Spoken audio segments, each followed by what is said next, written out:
guys, welcome back my YouTube channel. Guys, kali ini aku masih kembali dengan sebuah cerita cerita yang berkaitan dengan tempat angker. Apalagi kalau misalkan bukan tempat yang biasanya orang miliki kayak rumah ya gitu ya. Nah, jadi kalau misalkan kalian subscriber aku yang lama, mungkin kalian udah pernah dengar cerita-cerita aku mengenai kediaman aku saat ini, rumah aku yang tempat aku tempati hari ini ya, yang sempat sekarang aku bikin video ini. Mungkin kalian udah pernah dengerin atau pernah nonton, atau yang bagi yang belum, kalian bisa tonton 2 video aku yang di sini. Nah, jadi di situ aku udah pernah ceritain tentang wilayah rumah aku ini yang agak gimana gitu ya. Nah, jadi di sini aku tuh mau nanya nih sama kalian dulu ya. Kalian pernah nggak sih kebayang sebelumnya rumah, ini ya bagi kalian yang rumahnya itu nempati waktu rumahnya udah jadi. Kalian pernah mikir nggak sih apa aja kejadian yang pernah ada di dalam rumah itu? Sebenarnya rumah ini bekas apa? Apa aja yang pernah dilakukan orang pemilik sebelumnya? Atau mungkin rumah kalian itu ini ya, kalian bangun sendiri berawal dari tanah. Kalian pernah mikir nggak sih itu tanah apaan, sebelumnya terjadi apa aja di tanah itu, atau ini bekas kuburan, ini segala macam? Kalian pernah mikir nggak sih?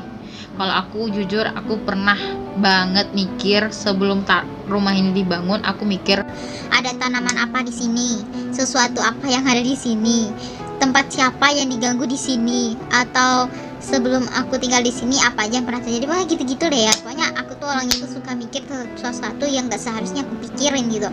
Ngapain aku pikirin? Gak tahu lah ya. Mungkin tuh kayak kita tuh butuh sesuatu buat mikirin biar biar otak tetap berjalan. Giliran disuruh mikir MTK aja kagak mau, ya kan? Nah, berkaitan dengan rumah guys, di Korea Selatan itu ada rumah yang terkenal angker. Kalau di Indonesia sendiri, kalian pasti kenal banget sama tempat-tempat seperti rumah sate, rumah kentang, yang ada kisah-kisah misteri sebelum terjadinya atau sebelum tempat itu dicap sebagai tempat angker di Indonesia. Nah, di Korea Selatan sendiri juga ada rumah yang bernama rumah Yeongdeok atau Yeongdeok House. Rumah ini sebagian besarnya berpondasi kayu guys, berlokasi di perbukitan yang sekelilingnya dikelilingi oleh pohon-pohon besar dan kayak rumput-rumput liar gitulah ya. Karena rumah ini kan angker, otomatis gak ada yang tinggal, jadi rumput liar itu banyak tumbuh di area rumah tersebut. Nah, pasti kalian mikirkan kenapa bisa rumah ini dicap dengan rumah terangker di Korea Selatan. Pasti ada sebab akibatnya kenapa rumah ini dicap seperti itu, seperti rumah-rumah yang angker terkenal di Indonesia seperti rumah kentang dan sate tadi ya. Dan rumah Yeongdeok ini sendiri dari luar pun udah kelihatan memperhatinkan banget gitu loh guys, karena emang udah lama banget ditinggali oleh pemiliknya. Dan karena pondasinya rata-rata atau kebanyakan atau dimayoritaskan dengan kayu, otomatis kan kayu kalau perubahan cuaca dia bakalan terjadi pelapukan. Nah, benar saja terlihat di rumah Yeongdeok ini kayu-kayunya itu udah mulai lapuk, udah dimakan rayap itu segala macamnya, sehingga orang kalau ngelihat tinggal nunggu kapan rumah itu bakalan ambruk atau roboh dengan sendirinya. Nah, kalau misalkan rumah yang udah lama banget ditinggalin, kalian baru masuk aja pasti kalian akan ngerasain kayak lembab.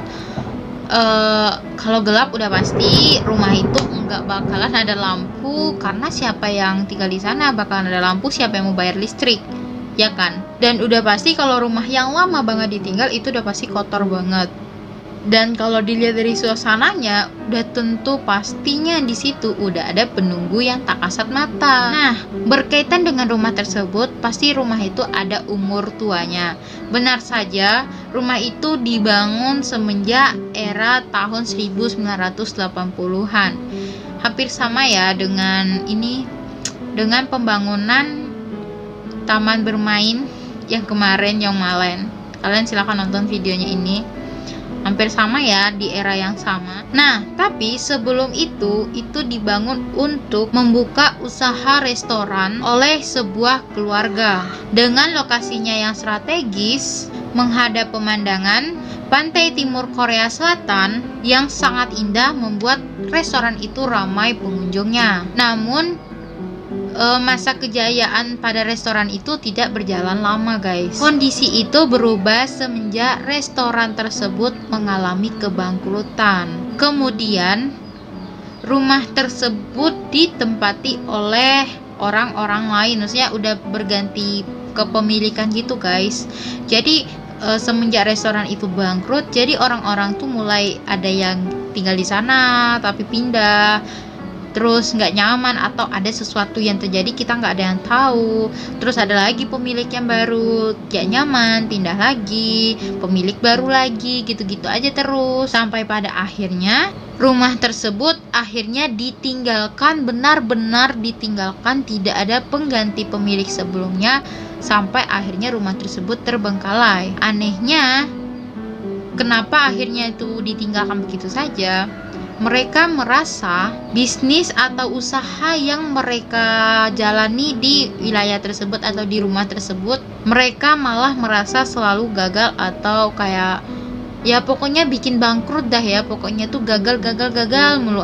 Nah, pastinya itu ada sebab akibat, guys. Akhirnya mulailah tuh konspirasi, teori itu segala macam cerita-cerita masuk mengenai rumah tersebut, guys. Nah, di antara cerita yang tersebut pasti ada satu cerita yang paling banget orang tahu, kayak orang paling terkenal lah ya. Pastinya ada satu cerita yang paling terkenal. Benar saja, cerita yang beredar mengenai penampakan hantu seorang gadis. Nah, siapa hantu seorang gadis ini? Itu dipercaya adalah seorang wanita yang melakukan bunuh diri di wilayah rumah tersebut, atau lebih tepatnya area basement rumah tersebut. Karena keseringannya perempuan tersebut menampakkan dirinya, maka orang-orang meyakini bahwa gadis itu adalah salah satu penghuni rumah Yeongdeok ini, guys. Suatu ketika ada pemburu hantu yang sangat amatir yang datang untuk merekam kegiatan hantu di sana. Tetapi saat pemburu hantu itu mulai masuk ke dalam rumah itu, udah mulai merasakan atau mendengar suara-suara ketawa, suara-suara orang menangis di dalam kediaman tersebut, guys. Hal ini pun juga dikuatkan oleh pengakuan seorang paranormal yang bertemu dua sosok hantu berpakaian tentara saat melakukan ritual di rumah tersebut. Usut punya usut, ternyata rumah Yeongdeok ini sendiri menyimpan sejarah kelamnya, guys. Berdasarkan program investigasi I Will Don't Go There yang ditayangkan di National Geographic, rumah tersebut merupakan tempat pemakaman sebanyak ratusan tentara pelajar yang dibantai dan akhirnya dimakamkan secara massal di wilayah tersebut.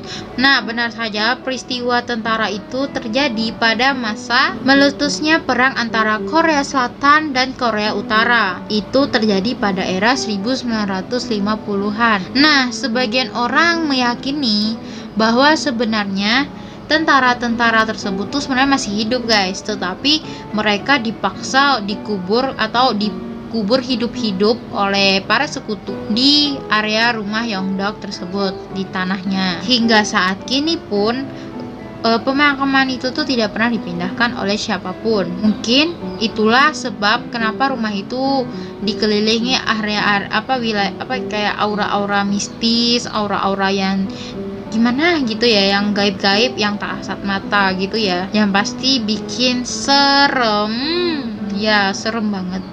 Dan hal itu pun juga dibenarkan oleh seorang penjelajah tempat-tempat angker berinisial RJ. Dia bercerita ketika pertama kali ia menginjakkan kaki di rumah Yeongdeok ini, dirinya pun langsung merasakan aura-aura negatif dari rumah tersebut.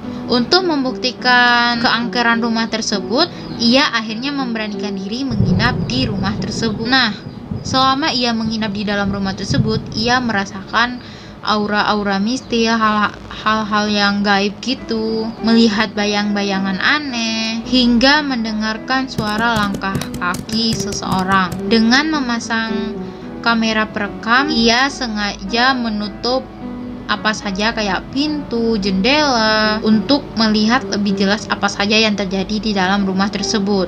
Hasilnya, dirinya berhasil merekam apa saja hal-hal aneh yang terjadi di dalam rumah tersebut, guys. Ya, kalau dipikir ya, kalau berkaitan dengan tempat tinggal itu pasti serem banget, guys.